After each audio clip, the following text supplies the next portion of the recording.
समझ में नहीं आ रहा है या सरकार देख नहीं रही है कि हर रोज़ हज़ारों मजदूर महाराष्ट्र से मजबूर होकर अपने अपने राज्यों की तरफ पैदल निकल रहे हैं।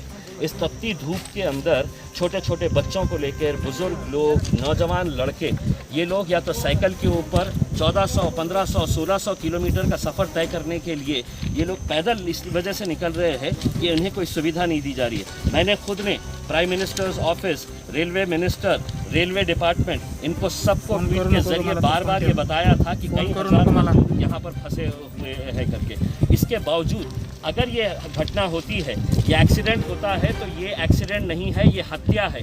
और इस हत्या के पीछे रेलवे डिपार्टमेंट के ऊपर हत्या का केस रजिस्टर होना चाहिए, प्राइम मिनिस्टर्स ऑफिस के ऊपर है तो रजिस्टर होना चाहिए। क्योंकि अगर आप सिविल एविएशन मिनिस्टर ये प्लानिंग कर सकते हैं कि 7 तारीख से लेकर 14 तारीख के बीच में इतने हज़ार हम मुसाफिरों को विदेशों से हम यहाँ पर हवाई जहाज़ के ज़रिए लेकर आएंगे, तो इन गरीबों को सड़कों के ऊपर क्यों छोड़ा गया है? मरने के लिए ही छोड़ा गया ना, कि मरने के बाद क्या होगा? इनकी कीमत लगा दी गई है। शिवराज सिंह चौहान साहब ने 5 लाख रुपये का घोषणा की है, महाराष्ट्र के मुख्यमंत्री ने 5 लाख रुपये की कंपनसेशन की घोषणा की है। यानी कि इनकी मौत की कीमत 5-5 लाख रुपये रहेगी। तुम मरो, हम तुमको 5-5 लाख रुपये देंगे करके। अब होगा यही कि रेलवे मिनिस्टर, प्रधानमंत्री है तो कुछ दुख जताएंगे कि मुझे बहुत अफसोस हुआ है करके। रेलवे मिनिस्टर कहेगा कि मैं एक इंक्वायरी करवा रहा हूँ, और उसी इंक्वायरी का नतीजा है ये जितने अधिकारी यहाँ पर आए हुए हैं, ये सबके ऊपर हत्या का केस रजिस्टर होना चाहिए। ये गरीबों को आज भी आप देखें, अगर आप रोड के ऊपर जाइए तो कितने 100 मजदूर आपको अभी भी रास्ते के ऊपर मिलेंगे जो रोड के ऊपर निकले हैं सिर्फ इस उम्मीद के ऊपर कि हमको कहीं ना कहीं कुछ ना कुछ सहारा मिल जाएगा करके। और ये भी जो मजदूर निकले थे इस उम्मीद के ऊपर निकले थे कि कम से कम हमें औरंगाबाद से जो ट्रेन जाने वाली थी जबलपुर, वो ट्रेन के अंदर हमको जगह मिल जाएगी करके इसमें। लेकिन क्या ये सरकार को दिख नहीं रहा है? हर रोज़ आप लोग ही दिखा रहे हैं, आपके चैनल के ऊपर ही दिखाया जा रहा है कि कैसे ये गरीब लोग सड़कों के ऊपर इतनी तपती धूप के अंदर 1400, 1500, 1600 किलोमीटर का सफ़र के तय करने के लिए निकले हुए हैं। तो मेरे हिसाब से मैं ये मान कर चलता हूँ कि ये एक्सीडेंट नहीं है, इसके ऊपर हत्या का केस रजिस्टर होना चाहिए। और तमाम दोषी लोग हैं जो इसको नज़रअंदाज कर रहे थे, जो विदेशों के अंदर रहने वाले हैं, वो पैसे वाले लोग हैं, तो उनको हवाई जहाज़ से लाने के लिए पूरी प्लानिंग की जा रही है कि कितने फ़्लाइट्स कहाँ से ऑपरेट होंगे करके। क्या ये अंधे हैं, इन्हें दिखता नहीं था कि इतने सारे मजदूर हैं, इन्हें रेलवे ऑपरेट करना चाहिए था? क्या ज़िला प्रशासन, सरकार ने क्या किया है? सिद्धार्थ साहब, सरकार ने ये किया था कि एक नोटिफिकेशन जारी किया और ये कहा कि इस ईमेल आईडी के ऊपर जितने भी मजदूर जाना चाहते हैं वो उस ईमेल आईडी के ऊपर है, तो आप अपना डिटेल्स अपलोड करिएगा, आपका आधार कार्ड अपलोड करिएगा, आपका मेडिकल सर्टिफिकेट अपलोड करिएगा। ये मजदूर जिनके पास ना स्मार्टफोन्स है, जिन्हें ना कंप्यूटर ऑपरेट करना आता है, ये मजदूर लोग ऑपरेट करे होते ऑनलाइन करके। कोई डॉक्टर है तो इन्हें सर्टिफिकेट देने के लिए तैयार नहीं था। और ऐसी हालत के अंदर आप कहते हैं कि नहीं, आपको अगर ट्रेन से जाना है, आपको सफ़र करना है, तो आप जाइए ऑनलाइन के ऊपर अप्लाई करिएगा, आधार कार्ड ले लीजिएगा उसमें। कोई डॉक्टर जब करने के लिए तैयार नहीं था। और आखिरकार 3 दिनों तक आप देखे हैं कि हर जगह के ऊपर इतनी भीड़ लगी हुई है कि डॉक्टर्स का कहीं से सर्टिफिकेट मिल जाए, और कल दोपहर में जाकर सरकार चेंज कर देती है, नहीं हमको डॉक्टर का सर्टिफिकेट नहीं चाहिए। अब आप जाइए रेलवे स्टेशन के ऊपर जाइए, और आपको है तो सिर्फ डॉक्टर है तो आपका थर्मामीटर से चेक करेगा।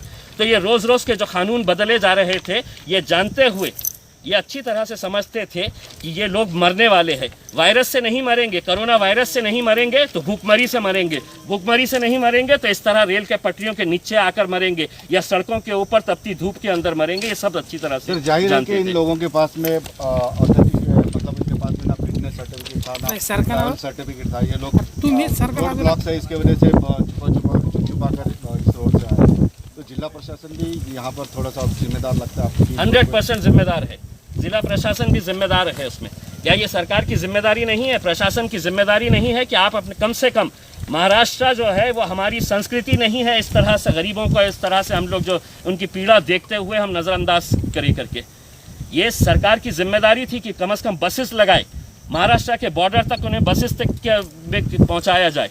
आप जानते हैं अच्छी तरह से, मैंने खुद ने कितने लोगों को ऐसा देखा है कि जो बसें साइकिल के ऊपर नौजवान लड़के निकल पड़े हैं कि नहीं साहब अब हम रह नहीं सकते हैं। और किस बात के लिए? कि उनको 2 वक्त की रोटी नहीं मिल रही है। कम से कम हम अपने घर जाएंगे, अपने घर में जाकर हम अपने परिवार के बीच में अगर हम मर गए तो चलेगा, लेकिन हम हमें यहाँ नहीं रहना है। और कितने दिन हो गए हैं, कोई 2 दिन 4 दिन का अगर होता तो हमको भी समझ में आ गया होता, लेकिन अगर 1.5 महीने के ऊपर हो गया है और ये प्रशासन पूरी तरह से अगर इस तरह से इंतज़ार कर रहा था कि कितनी मौतें होगी करके। प्रधानमंत्री का बयान सुनिएगा, अफसोस हुआ है। प्रधानमंत्री को क्या दिखता नहीं है? प्रधानमंत्री टीवी देखते नहीं है क्या? ट्वीट्स पढ़ते नहीं है क्या? उनको पता नहीं है कि इतने सारे मजदूर जो रोड के ऊपर निकले हुए हैं उनकी हालत क्या है करके। अभी मैं आ रहा था, एक आदमी छोटे से बच्चे को 2 साल के बच्चे को लेकर है तो कितनी दूर से निकला हुआ है, 150 किलोमीटर का सफ़र किया है। आप निकलिए, आपको खुद मिलेंगे वो लोग यहाँ पर भी। सर इसमें बात ये है कि ये लोग जो है एक स्टील कंपनी में काम करते थे जालना के, तो उस कंपनी की भी जिम्मेदारी बनती थी कि उनको खाना पानी मुहैया करना। देखिए, सरकार ने तो एक कागज़ निकाल दिया, कागज़ के टुकड़े के ऊपर लिख दिया है उसके ऊपर कि किसी की भी पगार काटनी नहीं चाहिए, किसी को नौकरी के ऊपर से निकालना नहीं चाहिए। लेकिन क्या लेबर डिपार्टमेंट ने ये चेक किया है कि इन लोगों को इनकी पगार मिल रही थी, इन लोगों को नौकरी से रखा गया है या नौकरी से निकाला गया है? आज औरंगाबाद और जालना अगर देखा जाए तो ये एक इंडस्ट्रियल सिटी है, लेकिन यहाँ पर कितने सारे मजदूरों को कहा गया है कि अब आप जाइए घर के ऊपर। अब वो जाएंगे तो जाएं कैसा? सरकार ने ये तो कह दिया है कि हम आपको ट्रैवल पास दे देंगे। अब ट्रैवल पास देने के बाद कैसा जाएंगे आप मुझे ये बताइएगा। सरकार के या प्रशासन की तरफ से क्या इंतज़ाम किया गया है? हम तो उत्तर प्रदेश या मध्य प्रदेश की बात नहीं कर रहे हैं।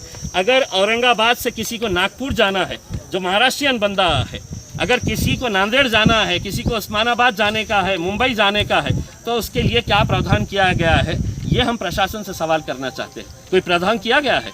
कोई इंतज़ाम किया गया है? नहीं, हम आपको सिर्फ पास दे रहे हैं, आप अपना करिएगा। अरे जिस आदमी के पास 2 वक्त की रोटी नहीं है खाने के लिए, अगर आप उसको इस तरह से कागज़ का टुकड़ा दे देंगे और कहेंगे कि नहीं अब हमने पास दे दिए है, अब तुम तुम्हारा इंतज़ाम कर लो करके, तो मेरे हिसाब से ये एक खेल है, खिलवाड़ है।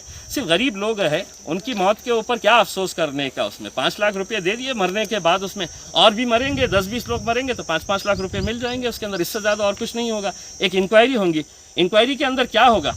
मैं पीयूष गोयल साहब से पूछना चाहता हूँ, पीयूष गोयल साहब, इतने नादान नहीं है जनता कि अब आप इंक्वायरी करेंगे? क्या निकलने वाला है इंक्वायरी के अंदर? ये लोग सड़क से इसलिए नहीं जा सकते थे कि इनको जालना की बॉर्डर के ऊपर रोका गया होगा, इनको करमाड़ की बॉर्डर के ऊपर रोका गया होगा कि तुम कहाँ जा रहे हैं करके। ये पुलिस वाले इन्हें परेशान कर रहे थे तो चोर रास्तों से जा रहे थे कि हम रेलवे ट्रैक के ऊपर से चले जाए करके। और यहाँ पर ये जो मौत का तांडव जो हुआ है, इसके लिए पूरा रेलवे डिपार्टमेंट भी उतना ही जिम्मेदार है जितना ज़िला प्रशासन है, और उतना ही प्राइम मिनिस्टर्स ऑफिस जिम्मेदार है। जो बातें तो बड़ी बड़ी करते हैं, लेकिन इस हत्या के दोषी अगर है तो ये पूरे लोग हैं। निश्चित रूप से यहाँ पर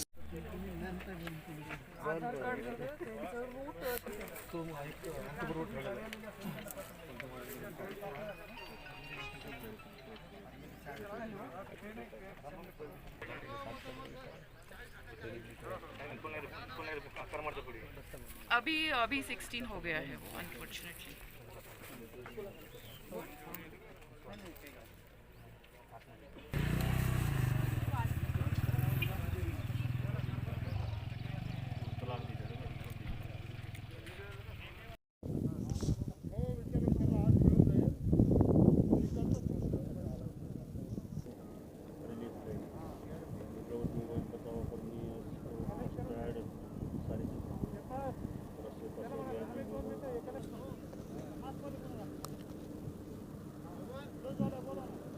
कलेक्ट करून द्याल सांगायचं.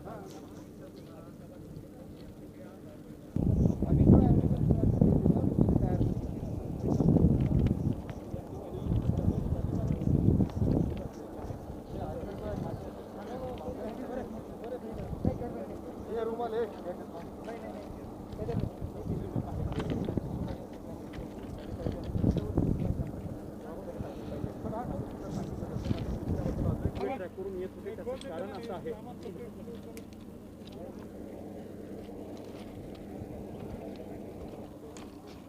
त्याला घालायला ग्लव्स घाला नाही, सामान पटकन उचलून घ्या. ते लक्षात राहून द्या कोणतं इथे, नाही ते पोलीस स्टेशनला ते ॲम्ब्युलन्स मध्ये देऊ पाठवू.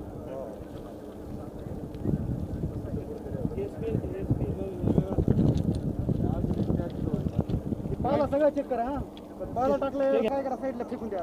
लक्ष दिलं